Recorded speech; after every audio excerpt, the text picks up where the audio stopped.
দেওয়া থাকলে ওই সরলরেখা সমীকরণ হচ্ছে y minus y1 into m equal m into x minus x1। এটা করতে পারছি যে আমরা যে মেইন সমীকরণ আছে বা ডালের যে সমীকরণ ভোল্টেজের অন্তর মাইনাস ভোল্টেজের অন্তর, যেহেতু এটা সমীকরণ চাইছে সেহেতু আমরা y1 মাইনাস y2 না করে y মাইনাস y1 করছি। এটা বসাই দিও তাহলে হয়ে যাবে। তাহলে সলিউশন হচ্ছে আমরা জানি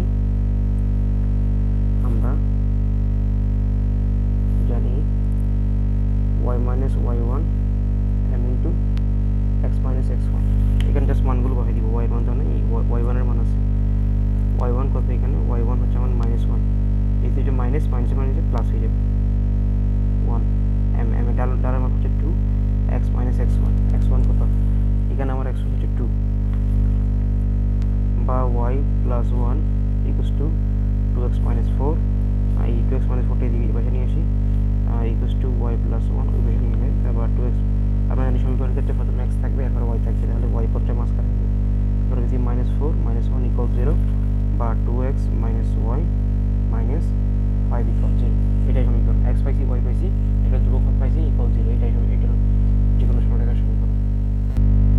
এরপর 11 নম্বর কি বলছে? বলছে যে আমাদের দুইটা বিন্দু দেওয়া আছে, একটা সরলরেখার সমীকরণ নির্ণয় করো। আমরা জানি দুইটা বিন্দু দেওয়া থাকলে আমাদের একটা ইকুয়াল নিব x1 y1, একটা হচ্ছে x মাইনাস x2।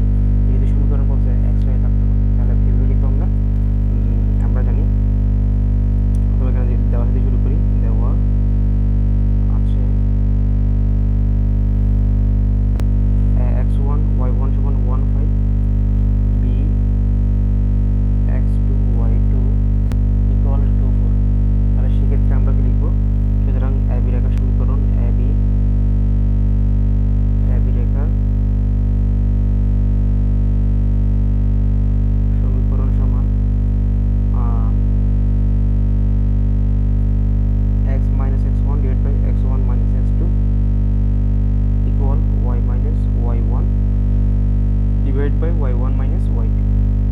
জাস্ট মানগুলো বসাই দিব। x থেকে যাবে যেহেতু এই সমীকরণ অংশ, সমীকরণ বললেই তো আমরা কি জানি xy থাকতে হবে। x1 কত এখানে? x1 হচ্ছে আমার 1, x1 minus x2 করলে এইটাই আমি x1 ধরি, তাহলে সেই ক্ষেত্রে আমার x1 দাঁড়াচ্ছে 1 minus 2 equals to y minus y1। y1 এর ভ্যালু 2, y1 minus y2 করলে সরি y1 এর ভ্যালু হচ্ছে 5 আর y1 minus y2 করলে 5 minus 4। তাহলে করি x minus 1 minus 1 equals to y minus 5। এটা হচ্ছে জাস্ট 1।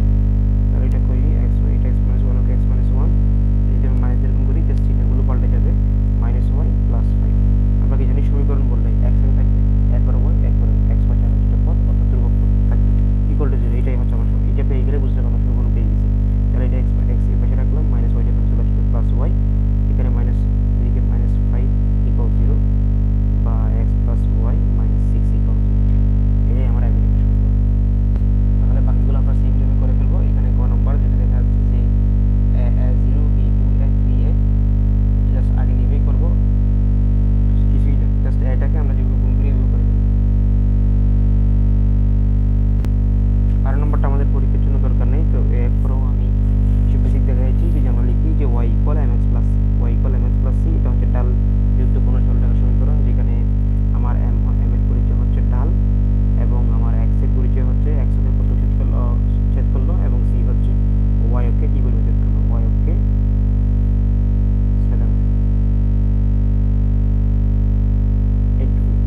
ওই যে x1 y1 বৃদ্ধি পাবে, অর্থাৎ k0 বৃদ্ধি পাবে, অর্থাৎ একটা x1 y1 বৃদ্ধি দেওয়া থাকবে, একটা ঢাল দেওয়া থাকবে। এটা জানলে আমরা কি জানি, ওই যে x minus x1 equal to y minus y1 equal to m into x minus x1। সুতরাং লিখে ফেলি k এর মাধ্যমে প্রকাশ, সরলরেখা সমীকরণ k এর মাধ্যমে প্রকাশ করি। আচ্ছা লিখি,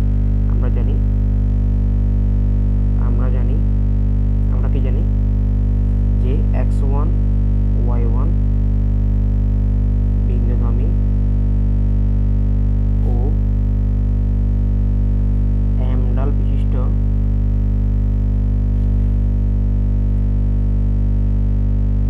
সরল রেখা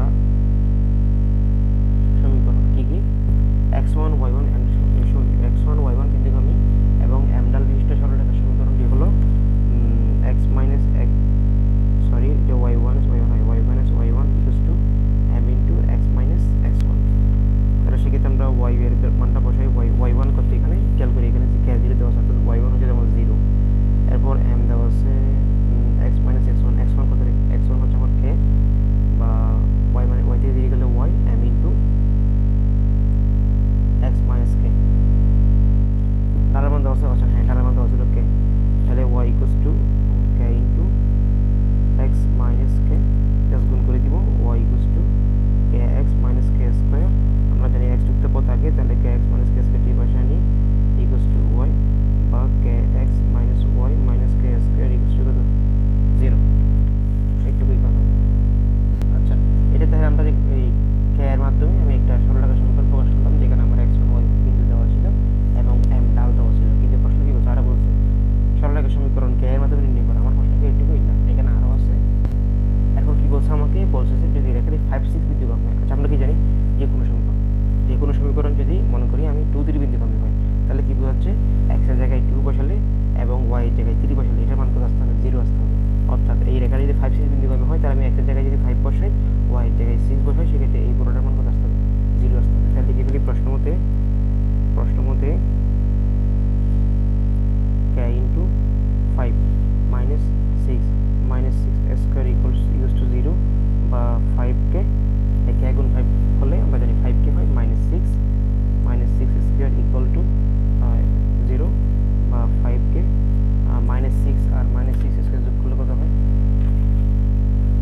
দেখি, -6 স্কয়ার করলে আমরা হচ্ছে -42, তাহলে 5k -42 equal 0 বা 5k equal 42 বা 5 এর সাথে k গুণ অবস্থা আছে, আমরা জানি বসে গেলে ভাগ পেয়ে যাবে 42 ডিভাইড বাই 5, এটাই आंसर, k এর ভ্যালু এটাই आंसर।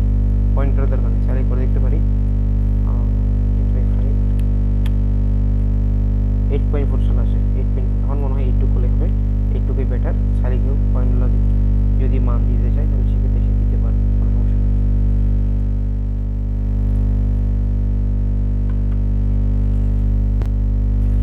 16 নম্বর কোয়েশ্চেনটা পড়ি। একটি রেখা -2 বিন্দু দিয়ে যায়, অর্থাৎ আমার x1 y1 দেওয়া আছে এবং একটি ডাল দেওয়া আছে, পরিফাতে আমি ওই ডাল আমি x1 y1 বিন্দুগামী এবং m ডাল বিশিষ্ট যে সরলরেখা সমীকরণটা বের করে ফেলবো, ওই মানটা কি, এরপর এটা 3k বিন্দু দিয়ে যায়, যে সমীকরণটা বের হবে ওইখানে x এর জায়গায় 3 বসাই দিব, y জায়গায় k বসাই দিব, গেলে k এর মানটা ইজিলি সম্পূর্ণ আগে নিয়ে।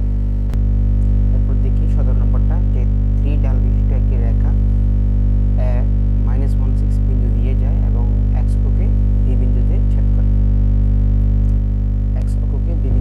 আচ্ছা প্রথমে হচ্ছে ab রেখা সমীকরণ। আচ্ছা আমি কি জানি, প্রথমে 3 ডাল বিশিষ্ট একটি রেখা -1 বিন্দু দিয়ে যায়, আমার হচ্ছে a বিন্দুর স্থানটা দেওয়া আছে, কোনোভাবে যদি আমি b বিন্দুর স্থানটা বের করতে পারি তাহলে হবে, এবং x অক্ষকে b বিন্দুতে ছেদ করে। আমরা এটা আগে কনফিগারেশনটা এখানে লিখি, তাহলে যে কনফিগারেশন সেটা আমরা কি বলছি দেখো, যে 3 ডাল বিশিষ্ট একটি রেখা -16 বিন্দু দিয়ে যায়, এই দেখো -1 x অক্ষে মান দিয়ে গেলাম 6 করে উঠলাম, -16 বিন্দু দিয়ে যায় এবং x অক্ষে ওই সেম রেখাটাই x অক্ষকে b বিন্দু ছেদ করে, এইটা x অক্ষ না, তাহলে ধরলাম এখানে b বিন্দুতে ছেদ করলে আমি প্রথমে ab রেখাটা বের করতে পারি। আমরা কি জানি, মনে করি রেখা বৃত্ত দেওয়া আছে, আটা কি দেওয়া আছে, ডাল দেওয়া আছে, ওই রেখা সমীকরণটা আমরা বের করি, ওই জায়গায় এই সমীকরণে xy থাকবে, আমরা এই xy যেহেতু এটা x অক্ষে ছেদ করছে, তাহলে y = 0 বসিয়ে x টা পেয়ে যাবো, আর এখানে তো y বের করতে হবে না, কারণ ও 0 যেহেতু x অক্ষে ছেদ করছে, করে ফেলি। মানগুলো বসিয়ে দিলাম আমরা, যে সূত্রটা হচ্ছে y minus y1 আর x1 y1 বিন্দুগামী হলে বিন্দু যেগুলো দেওয়া আছে সেগুলোকে আমরা x1 y1 দেওয়ার পর ডাল দেওয়া আছে, তাহলে m into y minus y one equals to m into x minus x one. Y ওয়ানের মান বসাই দিয়েছি, এক্স ওয়ানের মানটা বসাই দিয়েছি।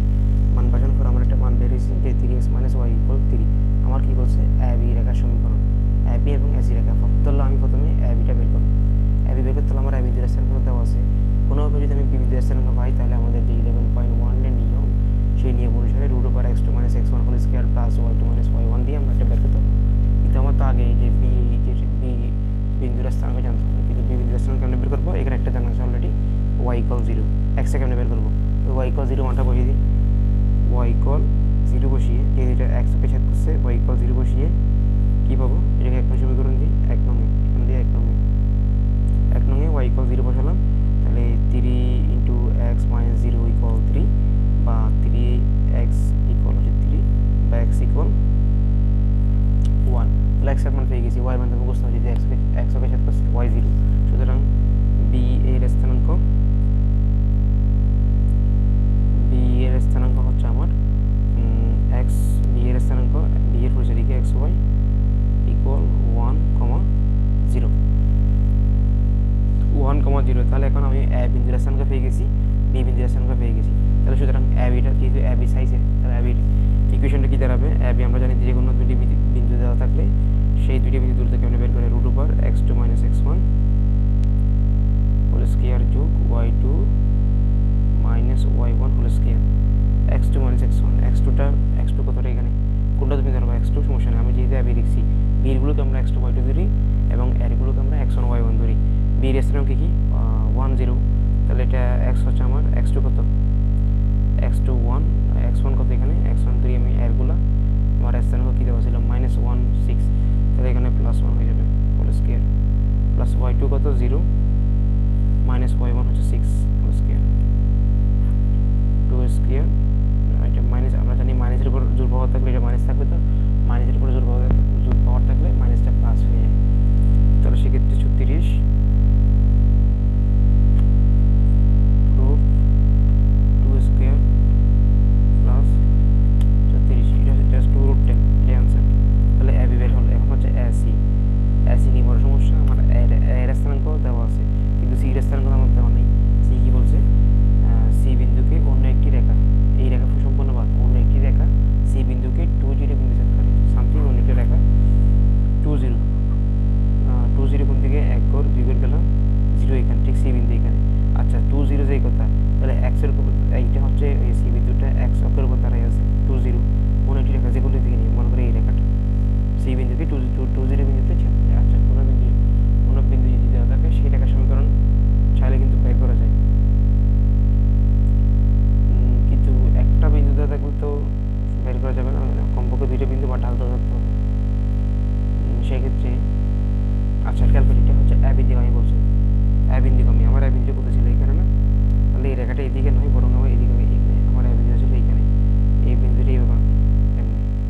তাহলে বলি একটা এই এ বিন্দু স্থানাঙ্ক দেওয়া আছে -1 -6, আর সি দেওয়া আছে 2 0। তাহলে সি বের করা যাবে কিনা? এটাকে x1 y1 ধরি, x2 y2 ধরি। আমরা জানি দুইটা বিন্দু দেওয়া থাকলে সেক্ষেত্রে সরলরেখার সমীকরণ হয় x minus x1 divide by x1 minus x2। যে দুটি সমীকরণ বসে x একটা থাকতেই হবে, তো সেক্ষেত্রে x minus x1 divide by x1 minus x2 equal to y minus y1 divide by y1 minus y2। বাকিটা আমরা করে ফেলি। এরপর আমি খ নম্বর চলে যাচ্ছি, ত্রিভুজ এবিসি এর ক্ষেত্রফল নির্ণয় করব। ত্রিভুজ এবিসি এর ক্ষেত্রফল, এখন আমরা এর স্থানাঙ্ক পাইছি, বি এর স্থানাঙ্ক পাইছি, কিন্তু সি এর স্থানাঙ্ক, হ্যাঁ সি এর স্থানাঙ্ক দেওয়া আছে 2 0। তাহলে লিখে ফেলি। আমরা খ নম্বর শুরু করছি যে x1 y1 দেওয়া আছে, বি x2 y2 দেওয়া আছে, সি x3 y3 ধরে নিই। x3 y3 এর স্থানাঙ্কগুলো আমি ধরে নিলাম আমার অঙ্কের সুবিধার্থে।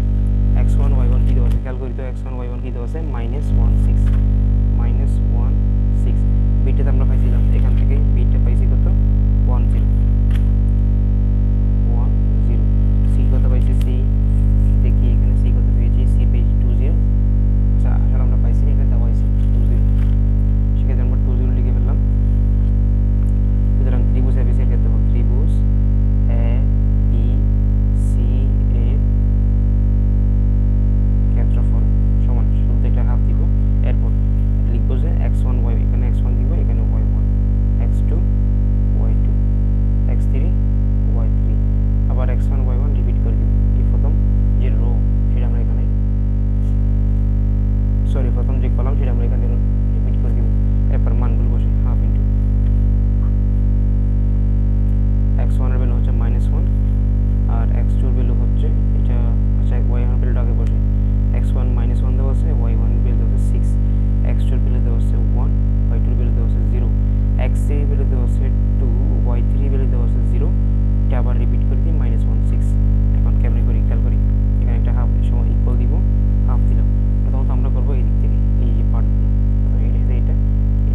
লাস্ট এটাকে 6 করে দিব ইকুয়াল 3।